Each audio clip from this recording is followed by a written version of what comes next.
이건 서산 스님의 오두송이에요.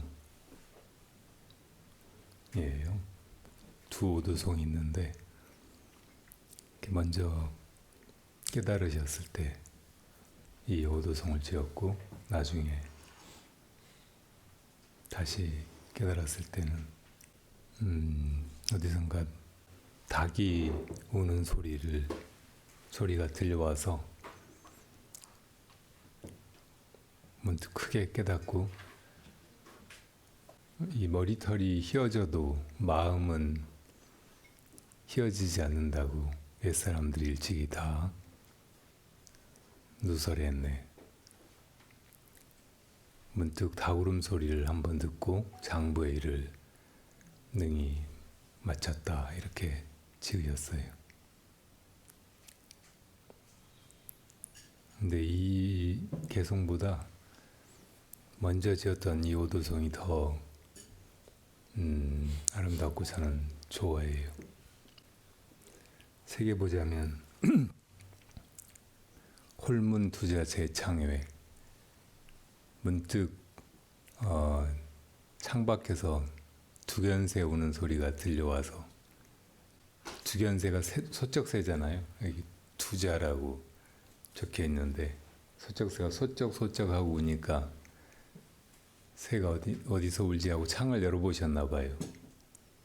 창을 열어보니까 이 봄 산의 풍경이 한눈에 들어왔어요. 그리고 그 둘째구가 나온 건데 만한 춘산 진고향 눈 가득한 봄산이 다 고향이로구나, 고향 풍경이로구나. 여러분들 다 어디서 오셨어요? 다 고향에서 오신 거죠. 불교에서는 우리의 고향이 다 한 마음짜리라고 합니다. 다 마음에서 왔다고, 마음 고향에서 왔다고. 근데 지금 우리가 이렇게 살아가는 건 고향을 등지고 타향에서 매우 초라하고 처참한 신사가 돼가지고 떠도는 그런 느낌이에요. 그래서 항상 고향 생각을 하고 고향에 돌아가고 싶어하고 꿈에도 잊지 못하고 고향을 찾아 헤매고 있죠. 서산 스님도 그렇게 오랫동안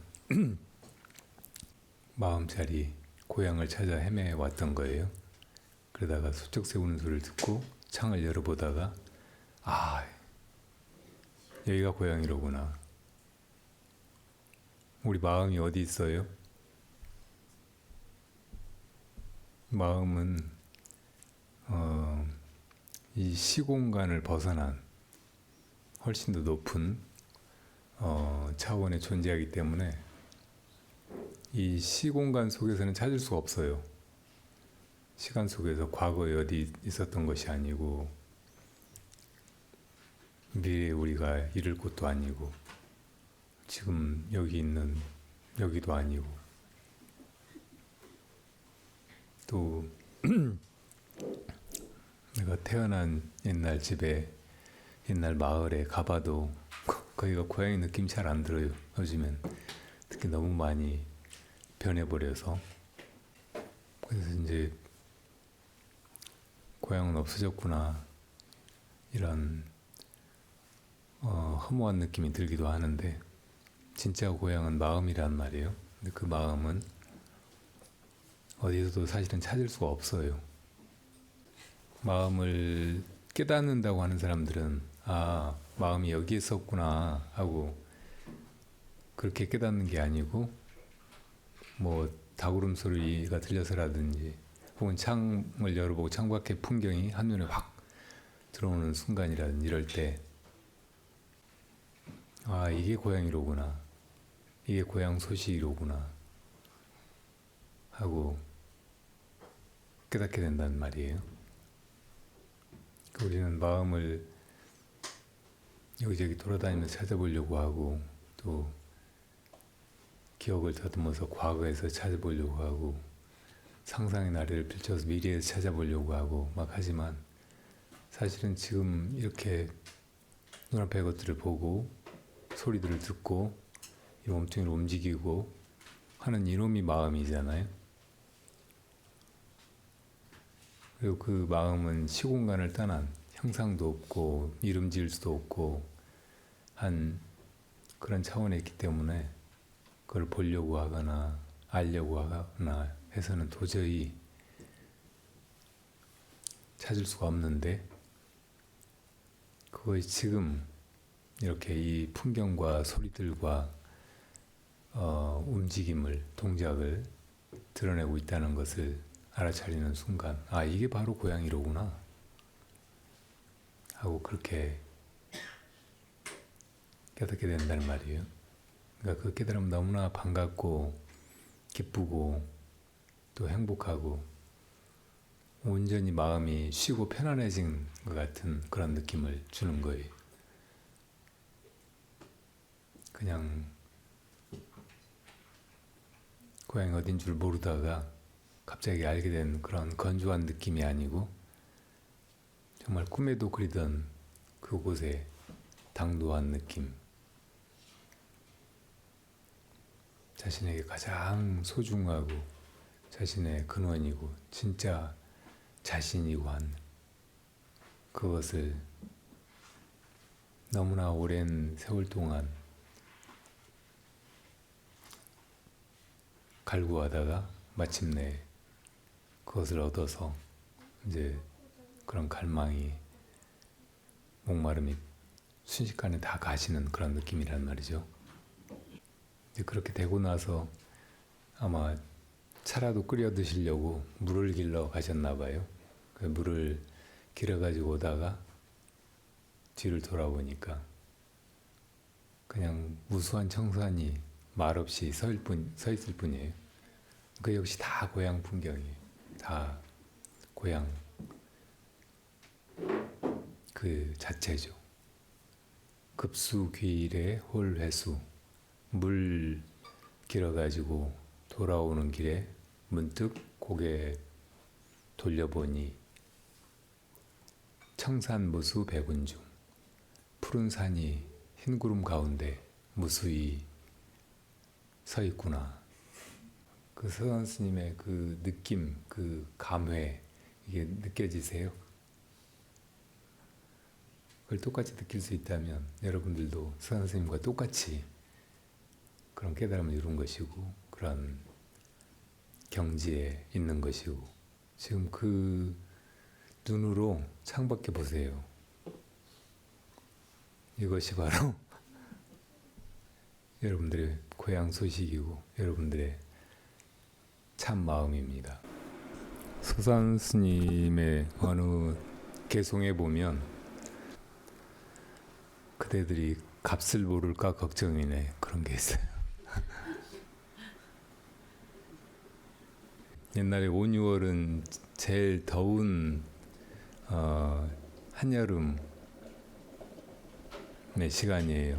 그러니까 지금 7, 8월, 양력으로는 7, 8월 한창 무더울 때, 그때 어디선가 이렇게 솔바람이 불어와서 솔바람 소리는 듣기만 해도 시원하잖아요. 근데 온몸을 시원하게 식혀주면 그게 얼마나 고맙고 값지게 느껴지겠어요? 그걸 다 사람들한테 나눠주고 싶고, 그런데 선생님은 그걸 팔고 싶다고 하셨어요. 누구에게나 불어오는 그 바람이지만 그 바람을 이렇게 맞을 수 있는 인연이 있고 그걸 모르고 그냥 더위 속에서 더 진땀을 흘리면서 뭘 돌아다니면서 뭘 해보려고 그러는 사람들이 부지기수잖아요. 그런 사람들한테도 이 솔바람을 맞게 하고 싶은데, 팔고 싶어 하는데 그 사람들이 값을 몰라요. 솔바람 값이 얼마일까요? 값을 아는 사람이 여기 없어요?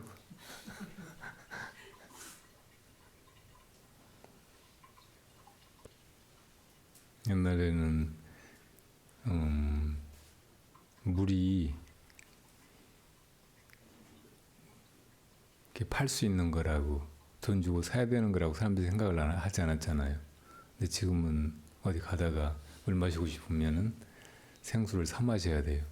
그 어떤 때 생각해 보면 그 생수가 석유 기름보다 더 비싸요. 나중에는 우리가 한순간도 멈추지 않고 들이쉬고 내쉬는 이 공기도 사야 될지 몰라요. 지금도 뭐 공기 좋은데 집을 사면 더 비싸잖아요. 그러니까 원래 자연 속에 있고 우리가 자연 속에서 태어나고 살아가고 또 자연으로 돌아가고 하는 그런 존재이기 때문에 자연에서 이렇게 사는 건 무료예요, 무료.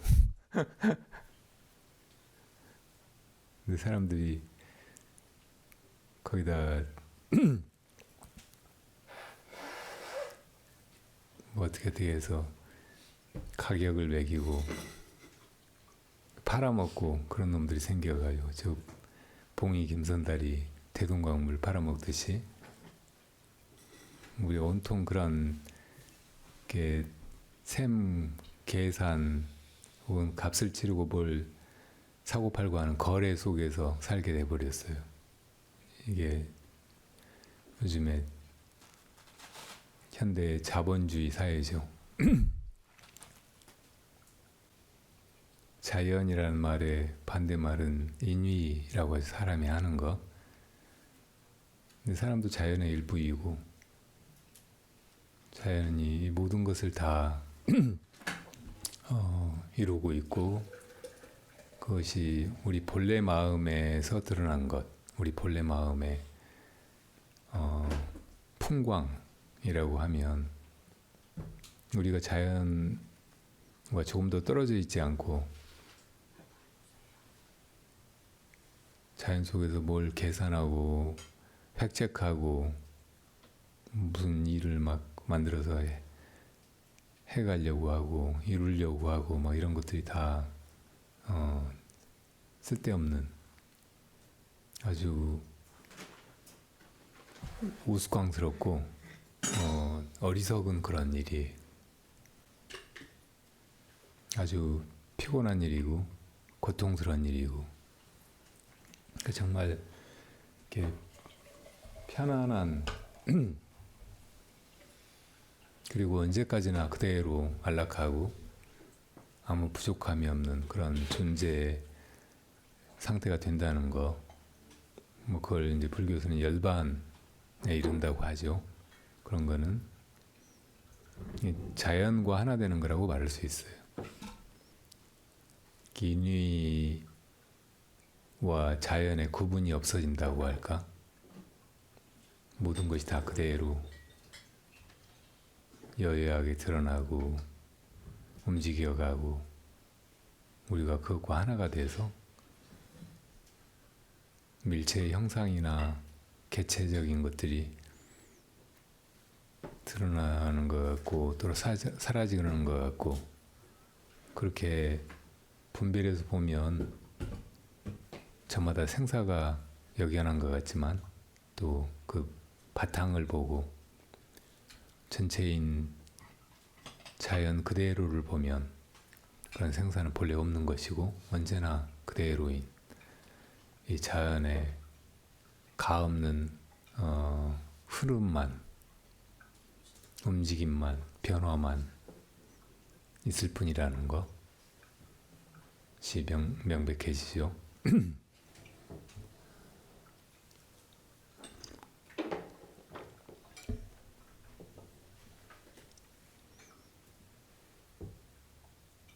예전에 제가 어느 그 선원에서 지내다가 이제 낮에 좀 한가한 시간에 마루에 앉아서 이렇게 스님들 몇 분하고 차를 마시고 있다가 저 앞산을 바라봤더니 바람이 불어가면서 초여름에 이제 새로 난 이파리들이 다 이렇게 뒤집어지는 거예요. 그러니까 연초록으로 이렇게 있던 산의 나무들이 나뭇잎들이 다 하얗게 막 뒤집어져 가는 거예요. 그래서 제가 좀 장난스럽게 그때 마침 이제 부채질을 하고 있었거든요. 선생님들이 다. 그러니까 이 바람은 여기 부채에서 나오는데 저 바람은 어디서 나와요?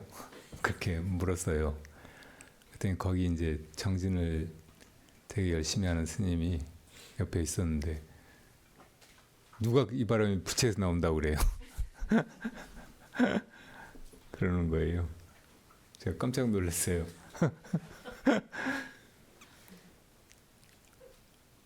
보통 바람이 부채에서 나온다고 생각하고 말하죠.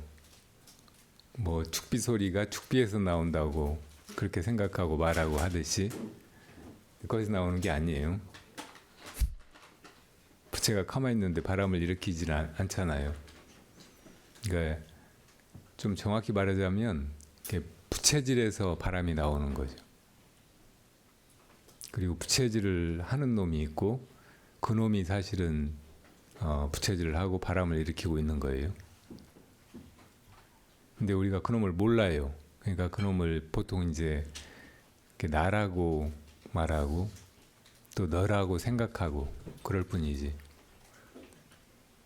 그러니까 이제 그 놈은 난데 저 산에 저 나뭇잎을 뒤집으면서 불어가는 저 바람은 그럼 어디서 왔지? 이렇게 또 생각하는 거예요. 보통 이제 그 바람은 자연의 원리대로, 그러니까 바람은 보통 이제 그 기압이 높은 데서 낮은 데로 불어가는 거잖아요. 온도가 낮으면 그곳에 공기 밀도가 높아져요. 그럼 고기압이 된다고. 그리고 높은 쪽은 이제 막 서로 공기가 팽창하면서 성그러져 가지고 밀도가 낮아지고, 그러면 밀도 높은 쪽에서 밀도 낮은 쪽으로 이게 밀도가 균등해지려고 공기가 밀려가는 거예요. 그걸 바람이라고 해요. 그러니까 공기 속에서도 그런 바람이 일어나지만 물 속에서도 이렇게 물의 움직임이 있잖아요. 찻잔 안에도 조금 이렇게 이 찻잔 가쪽은 공기나 이 찻잔 자체의 온도가 조금 낮으니까 안에 차 물은 뜨겁고, 그러니까 이 가쪽에는 온도가 낮고 가운데는 높기 때문에 높은 온도는 이제 위로 올라가고 또 옆으로 퍼지려고 하고, 찬 공기는 이제 따뜻한 쪽으로 움직이려고 하고, 찬 물은 그러니까 이제 계속 이 움직임이 벌어지는 거예요. 그러니까 찻잔 속에도 바람이 있는 거예요. 뭐 액체 속에만 그런 게 아니고 이 고체 속에도 그런 이제 원자들이 사실은 다 그런 식으로 이렇게 쏠리는 현상이 있대요. 그러니까 우리 몸 안에도 이제 그런 그 에너지의 흐름, 기의 순환이 있어서 그게 잘못되면 풍에 걸린다. 풍. 그러니까 뭐 일정한 온도가 있어야 이 신체가 건강하게 유지되고 움직이고 하는데, 얼굴을 찬 바위에다 대고 잔다든지 그러면은 이제 이 냉기가 들어와 가지고 그 기운이 이 턱을 돌아가게 만들기도 하고, 이렇게 중풍에 걸리기도 하고 그런단 말이에요. 이런 게 다 풍이에요. 풍. 그러니까 이 물질로 된, 특히 이제 고체적인 성질이 강한 이 육신 안에도 그런 바람이 작용해 가지고 그런 문제를 일으키거나, 그렇게 문제를 일으키는 바람이 아니어도 어쨌든 계속 이 바람 기운을 따라서 이것저것 기도 순환하고 우리 몸의 혈행이나 신진대사가 다 그렇게 이제 이루어지는 거죠.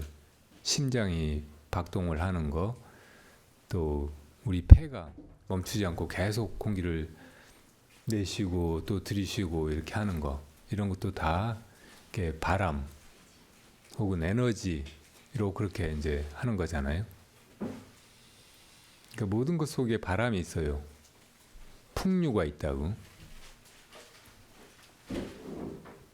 그러니까 그거를 깨닫고 그거를 살려내고 또 그것의 흐름대로 맞추어서 이렇게 건강하게, 행복하게, 바르게, 착하게, 또 행복하게 그렇게 살아가는 것이 우리 한민족이 예로부터 저 단군조선이나 그 전에 환인 환웅 시대로부터 이렇게 도라고 생각하고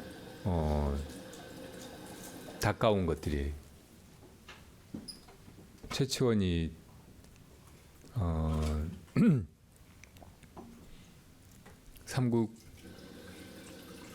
삼국유사에선가 국유 현묘지도 명활 풍류라고 했잖아요. 우리나라에. 그러니까 이제 주로 당나라에서 활동을 많이 하고 그랬기 때문에 그때 이제 그렇게 수레를 하거나 어디 기록으로 남겨놓은 것 같아요. 우리나라에도 현묘한 도가 있으니 그 이름을 풍류라고 한다. 풍류도. 이게 이제 뭐 화랑도 뭐 그런 것의 원천이라고 하잖아요. 그러니까 이거를 옛날에 단군 시대 그 전부터 우리가 해온 거예요. 그 중국 당나라에는 그때 이제 뭐 유교도 있고 도교도 있고 그리고 특히 이제 저 서역에서 들어온 불교가 거의 이제 그 일세를 풍미하고 있었잖아요. 그런데 우리나라에도 원래 이렇게 풍류도라는 것이 있다 하고 말한 거예요. 이게 바로 자연 속에서 모든 것들이 이렇게 움직이는 거, 흘러가는 거, 변화하고 온갖 것을 다 낳고 또 본래자리로 돌아가게 하고 뭐 이렇게 해가는 것을 말하는 거예요. 이건 원래 있는 것이고 뭘 이렇게 조작해서 만들어내거나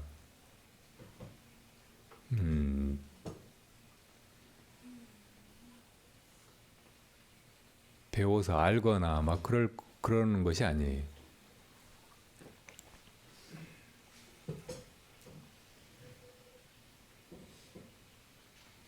그러니까 우리가 그 풍류의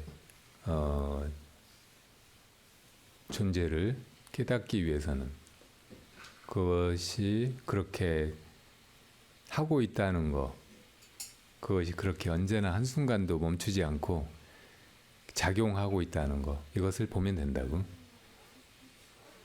우리 몸 안에도 그런 풍류가 언제나 멈추지 않고 작동을 하고 있으니까 우리가 이렇게 살아갈 수 있는 거죠. 그 힘으로 그냥 밥 먹기만 하면 알아서 다 소화가 돼서 또 거기서 에너지를 얻고 하루를 이렇게 살아가고, 그게 있으니까 밤에 잠이 들어버려도 심장도 알아서 뛰고 호흡도 끊어지지 않고 계속되고, 또 몸 안에 온갖 일들이 정말 복잡하고 정묘한, 사람이 그걸 신경 써서 다 해야 된다고 하면 그냥 정말 너무 힘들고 거의 불가능에 가까운 그런 많은 일들이 다 순조롭게 정상적으로 아주 건강하게 편안하게 일어나는 거예요. 우리가 밤에 잘 때는 아무것도 안 하는데 모든 일들이 다 순조롭게 정상적으로 편안하게 일어나고, 그리고 자고 나면은 더 막 거뜬해져 가지고 에너지가 이제 소생해서 또 하루를 거뜬하게 살아갈 수 있게 되잖아요. 이게 다 풍류의 힘이란 말이에요.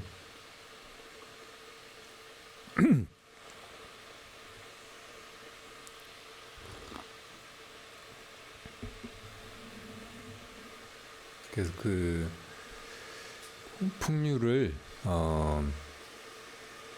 누리고 또 풍류에 의지해서 이렇게 수고롭게 고생하면서 뭘 얻으려고 아득바득 길을 쓰고 막 그렇게 살아가지 않으려면은 그런 헛된 노력을 쉬면 돼요. 그걸 따로 그냥 알려고 하거나 혹은 생각으로 그 존재를 알아보려고 하거나 하지 않고 그냥 마음의 이 부질없는 움직임이 멈추면 된다고. 그럼 본래 자연이에요.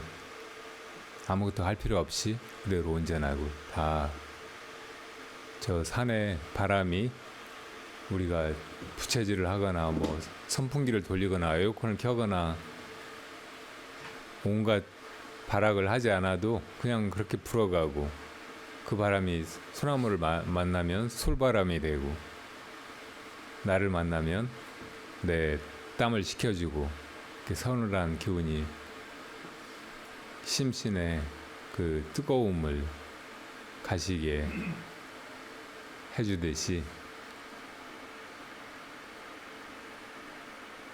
그게 이제 솔바람 값이에요.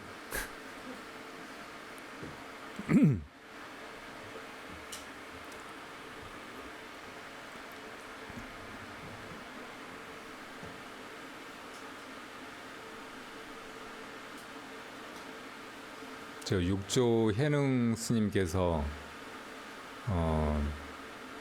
승 5조 홍인 스님 문화에서 행자로 있다가 깨달음을 얻고 거기 있으면은 시기하는 사람들이 많아서 너의 법체와 법을 보존하기가 어려우니까 떠나 있다가 나중에 인연을 만나면 법을 펼치라고 하셔서 이제 떠나가지고 뭐 산에 들어갔다가 나무꾼들이 사냥꾼들이 뭐 짐승들 잡아가지고 이제 해먹고 또 갖다 팔고 막 하면서 그렇게 살고 있으니까 그 무리에 섞여가지고 그 사람들 심부름 해주면서 18년을 지냈잖아요. 그리고 당신은 이제 고기 먹을 수가 없으니까 대신 산에 이제 버섯 같은 거 따다가 그거를 사람들이 고기 구워 먹는 그 돌판 가에다가 앉아서 구워 먹고 하니까 왜 고기 이렇게 좋은 음식을 놔두고 뭐 버섯이나 구워 먹냐고 사냥꾼들이 그러면 나는 원래 이렇게 고기 가쪽에 있는 버섯을 구워 먹는 걸 좋아한다고. 그래서 그렇게 이제 지내다가 나중에 인연이 되어서 보림사라는 절에 들어와요. 거기서 이제 이 법석이 열려가지고 육조단경이 나오게 되잖아요. 이 절에 처음에 당도에서 보니까 옛날 그 절에는 다 그 찰간대, 단간대가 있고 거기에 이제 이 부처님 깃발을 날리고 있었어요. 그러니까 부처님 당시부터 그랬어요. 근데 그 앞에서 두 스님이 언쟁을 하고 있는 거예요. 가만히 들어보니까 한 스님은 저 지금 봐라고 깃발이 움직인다고. 눈에 분명히 보이지 않느냐고. 저 깃발이 움직이고 있지 않냐고. 그러니까 다른 스님은 저 깃발은 원래 가만히 있는 것인데 바람이 움직이는 거라고. 그러니까 바람이 움직이면서 깃발이 이제 그렇게 펄럭거리니까 깃발이 움직이는 것처럼 보일 뿐이라고 그랬어요. 근데 그 소리를 듣고 있다가 육조 스님이 두 스님이 다 틀리셨습니다 그랬어요. 그러니까 그럼 뭐가 움직이느냐고 두 스님이 그러니까 마음이 움직입니다 그랬잖아요. 그러니까 그 말을 듣고 보니까 너무 타당한 거예요. 그리고 이제 스님이고 불교를 공부하고 또 수행하고 하는 사람들일 텐데 그렇게 이제 깃발이 움직인다, 바람이 움직인다 그렇게 다퉜던 것이 부끄러워서 이제 이 새로운 스님 행색이나 뭐 그 모습 이런 게 너무 기품에 넘치고 눈빛이 맑고 날카로워서 이제 다른 스님들한테 알리고 뭐 이래저래 해서 이제 그 스님이 육조 스님이라는 걸 알고 이제 법석에 모셔서 이렇게 법문을 청한 거죠. 그러니까 지금까지 이제 풍류, 바람의 움직임 이렇게 얘기를 해왔는데 그 바람의 움직임은 우리가 이제 뭐 산에 나뭇잎이 움직이면 아 바람이 부는구나 그렇게 알아차리잖아요.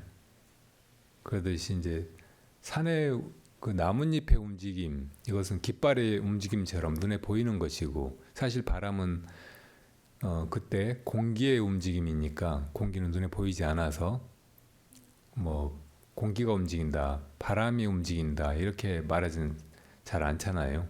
근데 우리가 이제 습관적으로 나뭇잎 보고 나뭇잎 움직이는 걸 보고 아 바람이 분다, 바람이 움직인다 그렇게 얘기하긴 하는데 사실은 그 바람의 움직임도 마음의 움직임인 것이라고. 그때 풍류라고 하는 그 말의 그 진짜 낙천은 마음에 있어요. 마음이 그렇게 움직이는 것이라고.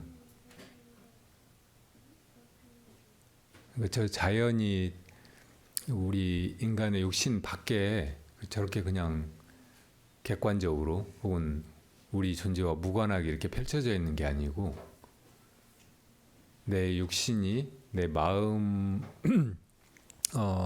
속에 있고 내 마음의 의지에 따라서 어떤 때는 이렇게 움직이잖아요.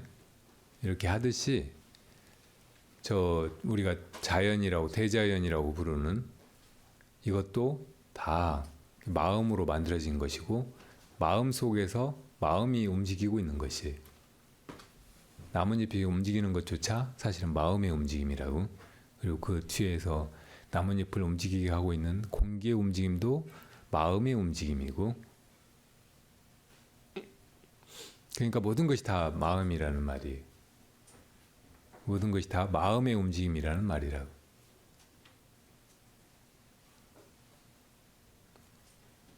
그래서 불교에서는 그 마음을 깨달으라고 하고 부처님도 마음을 가리키시고 조사도 그 마음을 깨달아서 또 우리들에게 그 마음을 돌아보라고 호통치고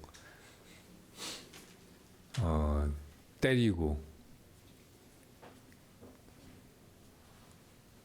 또 우리가 분명히 듣긴 들었는데 도저히 생각해도 그게 무슨 뜻인지 알 수가 없는 그런 말들을 화두를 내뱉고 하는 거죠. 생각으로 그걸 알려고 하니까 그 생각을 끊어버리고 그 마음 자체가 되게 하는 거예요. 자, 고향에서 편안하고 행복하고 지금 마시는 차나 과일이나 다 좋아야 되는데 너무 심각하게 앉아 계시지 말고요. 우리가 자연의 그 풍광을 보고 경치 혹은 뭐 이런저런 좋은 소리들 혹은 가끔 꽃이나 뭐 풀숲에서 나는 향기 뭐 이런 거를 그렇게 좋아하는 까닭은 뭘까요? 에? 닮아서.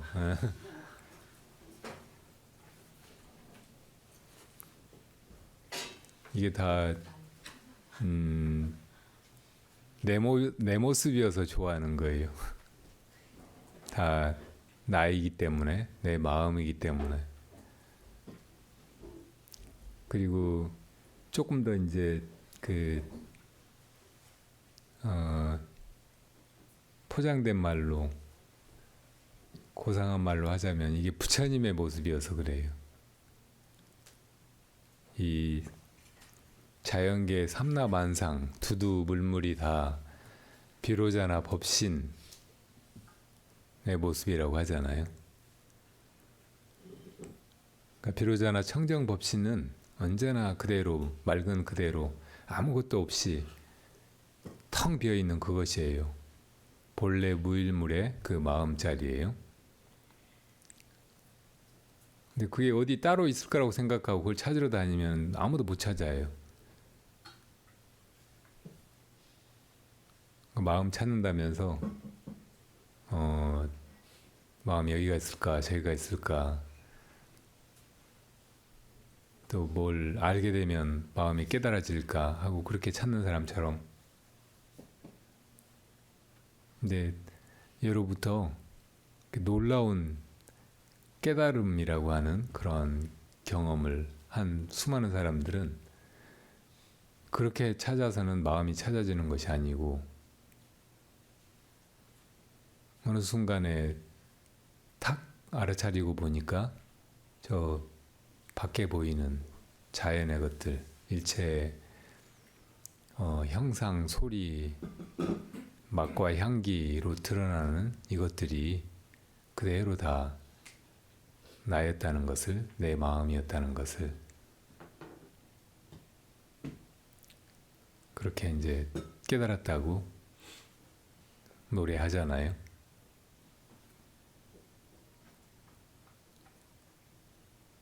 그러니까 우리도 그렇게 볼 수 있으면 돼. 그렇게 느끼고 사실은 이미 그러고 있어요. 그러니까 저 자연의 것들을 보면 이렇게 눈 오는 풍경이라든지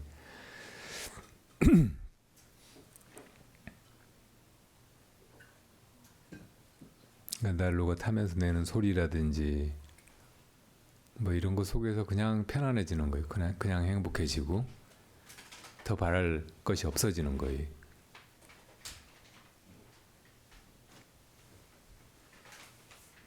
이런 게 그냥 이렇게 있는 것 같지만 사실은 그 속에 무수한 생멸이 있거든요. 저 눈도 하늘에서 이렇게 구름으로 있다가 이렇게 내려오면서 이제 얼어가지고 눈송이가 돼가지고 땅에 떨어지잖아요. 근데 구름으로 보면 구름이 이제 없어지는 거죠. 그 눈송이가 돼가지고 있는 것 같지만 땅에 내려오면서 이제 어떤 것은 땅에 닿자마자 녹아버리고 또 쌓여서 있지만 그거는 이제 뭐 자기 눈송이 하나의 모습은 잃어버리고 그냥 이렇게 덮여 있는 눈더미의 일부가 돼버리는 거잖아요. 그 눈도 또 좀 있으면 햇살이 나거나 시간이 가서 녹아버린다고. 그러니까 다 생멸 속에 있는 것들이에요. 언제나 그대로인 것이 아니고 개체적인 것을 보면 다 그렇게 있다 없어지고 생겨났다 사라지고 왔다가 가고 있다고. 그러니까 변화하는 것들이고 무상한 것들이고 잡을 수도 없고 참 허무하고 속절없는 그런 화상이에요.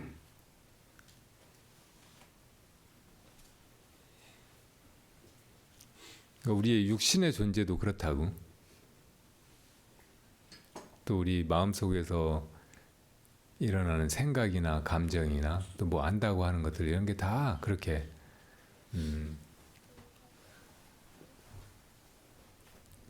이글이글 타는 용광로 위에 떨어져 내리는 눈송이처럼 그렇게 그냥 금방 없어져 버리는 것들이라고.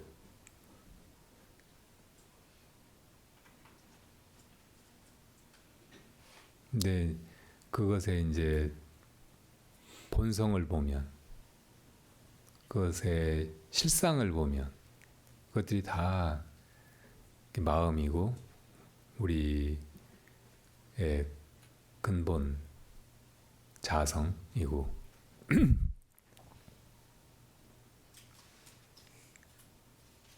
부처님이고,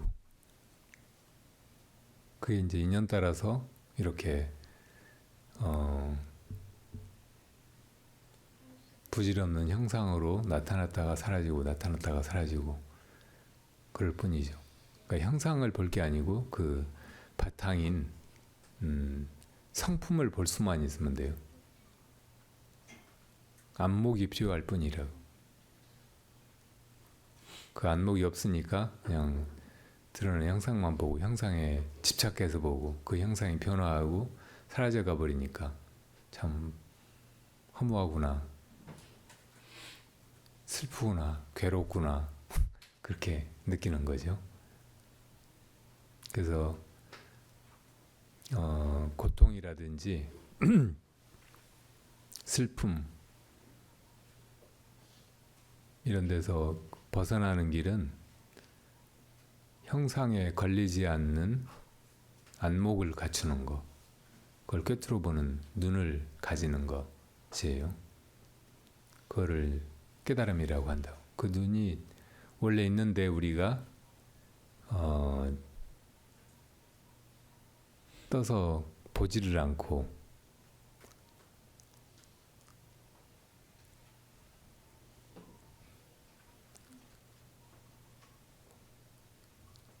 꿈속에서 이제 막 마음대로 자기가 지어낸 것을 실제인 줄 알고 착각하고 그 속에서 이렇게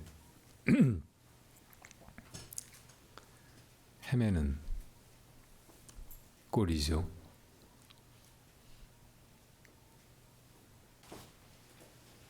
법화경에 사구계가 있는데요. 금강경의 사구계들처럼 우리가 많이 들어본 구절이에요. 제법 종본래. 모든 존재가 본래로부터 상자정멸상, 언제나 스스로 정멸의 모습이다. 정멸은 열반, 언제나 그대로인 우리 참 마음, 부처님의 그 마음자리, 이걸 말하는 거잖아요. 그것의 모습이라는 거예요. 그것이 드러난 것이라는 거예요. 눈에 보이는 형상이나 귀에 들리는 소리나 맛과 향기 이런 것이 다,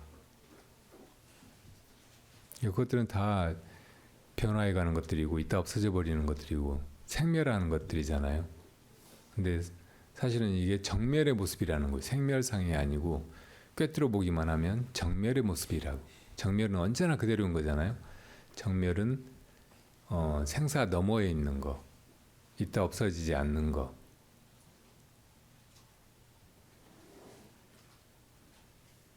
불자 행도의 내세 득작불. 부처님의 제자가 되어서 부처님 되는 그런 길로 가려고 하는 사람들이 닦아야 될 것은 바로 이거예요. 이 무상한 것들, 왔다 가는 것들, 생멸하는 것들, 이런 것을 꿰뚫어 보고 그 본 바탕인 열반을 체득하는 거예요. 아, 이게 사실은 열반에서 나온 것들이로구나. 열반이 이렇게 드러나는 것이로구나. 이게 다 열반의 모습이로구나. 이걸 닦는 것밖에 없어요. 이게 바로 불도라고 부처님이 가르쳐 주신 도. 열반의 도, 성불의 도. 이렇게 도를 닦아 나가면, 다 마치고 나면, 불자 행도이 다 마치고 나면 내세 득작불, 이런 사람이 다음 세상에는 부처님이 된다. 우리가 다 이미 그 길에 있고 언젠가는 다 그렇게 그 도를 이루어서 부처님이 될 거예요. 그러니까 언제나 그런 안목을 가지고 이 생멸상 속에서 이것이 다 열반의 모습이라는 것을 보는 거, 이것이 그 도를 닦아가는 거고, 그렇게만 해나가면 그냥 우리가 부처가 되는 거, 이건 그냥 인연 따라서 언젠가 반드시 이루어질 일인 거예요. 이게 불교의 모든 것이라고. 좀 쉬었다 하자고요. 이 소리, 이걸 끓여야 되니까. 이 소리도 열반의 소리예요.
질문하셔도 되겠는데.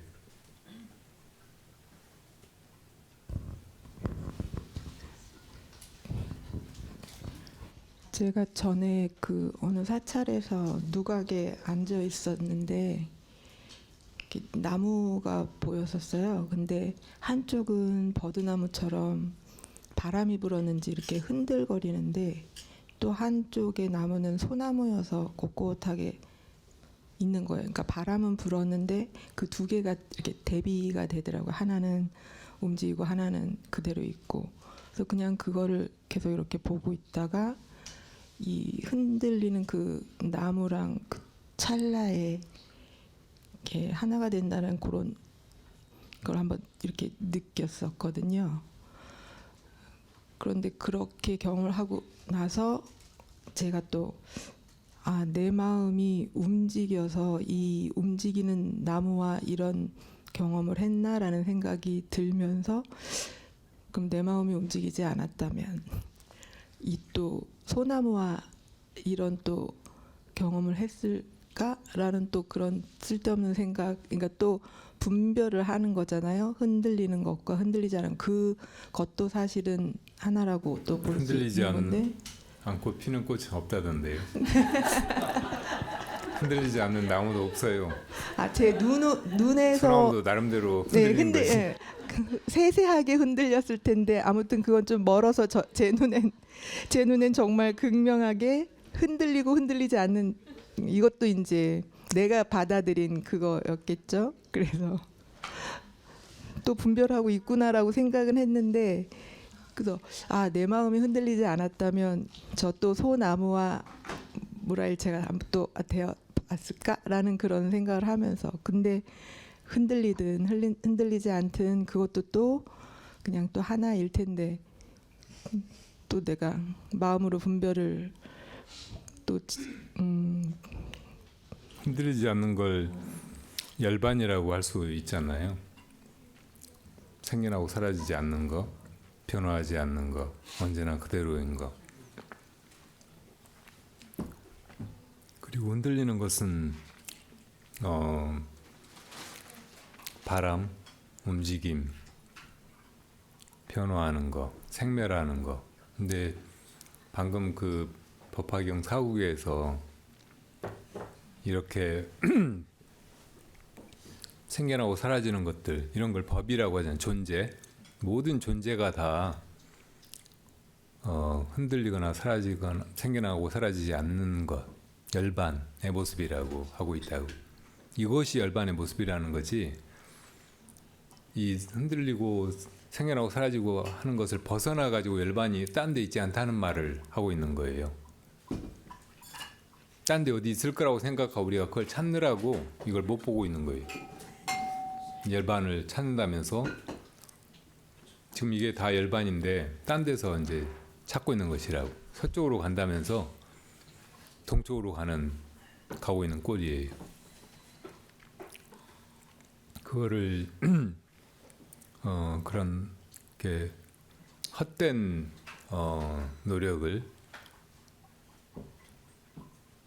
쓸데없이 이렇게 구하는 그런 고통을 멈추게 해주려고 그런 개성을 읊으신 거라고. 이대로가 다 열반의 모습이라고. 이렇게 무상한 것들이, 변화하는 것들이, 움직이는 것들이. 그걸 깨닫는 순간 이제 편안하고 행복하고 이대로 언제나 라는 그대로 그렇다는 것을 이제 깨닫게 되는 거예요. 뭘 막 이렇게 생각해서 알려고 하거나 잡으려고 하거나 하지 말고 그냥 보면 돼. 이렇게 바람이 부는구나. 뭐 그런 생각도 하지 말고 그냥 저 이렇게 나뭇잎이 뒤집어지고 버드나무 가지가 흔들리고 뭐 솔잎은 뭐 그대로 가만히 있는 것 같지만 그 속에도 이렇게 미세한 움직임, 흐름, 파동 막 이런 것이 다 한순간도 멈추지 않고 이렇게 역력하게 순간순간 그때그때 그렇게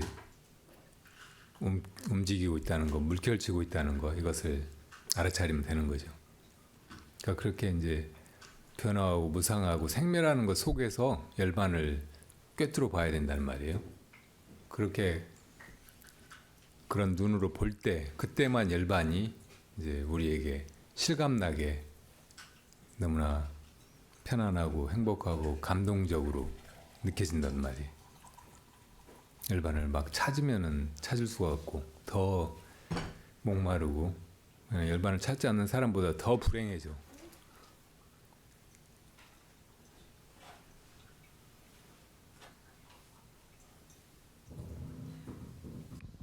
그럼 그 깨달음을, 열반이나 깨달음 이런 걸 느꼈을 때 그거를 알게 됐다 그러면 그게 지속적으로 가야 진정한 깨달음이. 뭐가 움직인다 안 움직인다 이런 것도 상대적인 그런 분별이잖아요.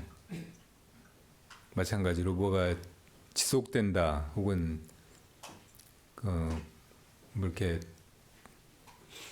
멈춰버린다, 끝난다, 막 이런 것도 우리가 그렇게 보니까 그런 거예요. 네.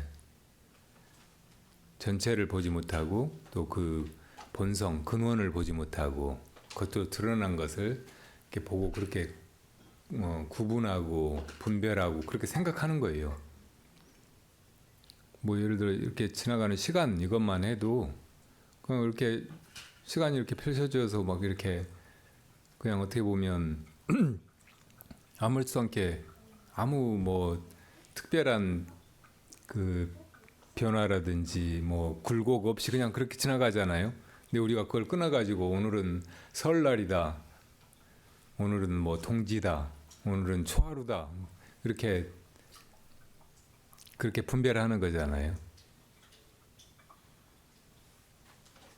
괜히 그렇게 분별하니까 그날이 특별한 날 같고, 그렇게 어떤 날을 특별하다고 생각하면 다른 날은 상대적으로 이제 그만 못한, 너무 평범한, 나른한, 의미 없는 그런 시간으로 느껴지고 그러는 거죠. 그러니까 우리가 깨달음이라고 하는 것에 대해서도 어떤 개념을 가지고 있잖아요. 그게 뭐 영원한 편안함, 영원한 행복, 모든 것이 다 명료하게 드러나서 영원히 그대로인, 다시는 깜깜해지지 않는, 어리석어지거나 답답해지거나 막막해지거나 그러지 않는 그런 뭐 어떤 상태일 거라고 생각하고 그걸 구한다고. 근데 그건 자기 마음속의 망상이에요. 마음속의 개념일 뿐이라고. 계속 그렇게 이제 그 망상 속에 그것을 찾으면은 마치 뭐 토끼 뿔이라든지 거북이 털이라든지 이런 걸 찾아다니는 사람 같이 찾을 수가 없고 고달프기만 해요. 그러니까 그걸 찾을 수 없는 거였구나. 그건 그냥 망상이었구나. 개념이었구나. 그렇게 알아차리는 순간 이제 눈 뜨고 보면 모든 것이 다 그냥 그대로일 뿐이라고. 언제나 그대로예요. 그러니까 우리 마음이 그대로니까 우리 마음이 어떤 때 이제 그 의식이 돌아와 가지고 이것저것 세상을 보고 뭐 이렇게 일상을 살아가고 막 이렇게 하잖아요. 그 이걸 살아있다고 그렇게 이제 말하고 하는데 어떤 때는 또 그게 끊어져 버려 가지고 이제 잠들어 버리거나 죽어 버리거나, 그래 더 이상 이제 뭐 다시는 볼 수도 없고 뭐 이 인생을 살 수도 없고 막 그렇게 돼버릴 것 같잖아요. 이제 또 인연이 되면 다시 그게 또 깨나가지고 똑같이 해. 언제나 그대로예요. 그게 이제 실제하는 영원성 혹은 언제나 그대로인 그 존재죠. 참 존재. 그거 말고는 영원하고 참된 것이 없는 거예요. 영원하고 참된 것이라고 그걸 뭐 열반이라든지 뭐 깨달음이라든지 마음이라든지 막 그런 식으로 이름 붙여가지고 그걸 찾아 헤매는 만큼 힘들고 고달프기만 하다.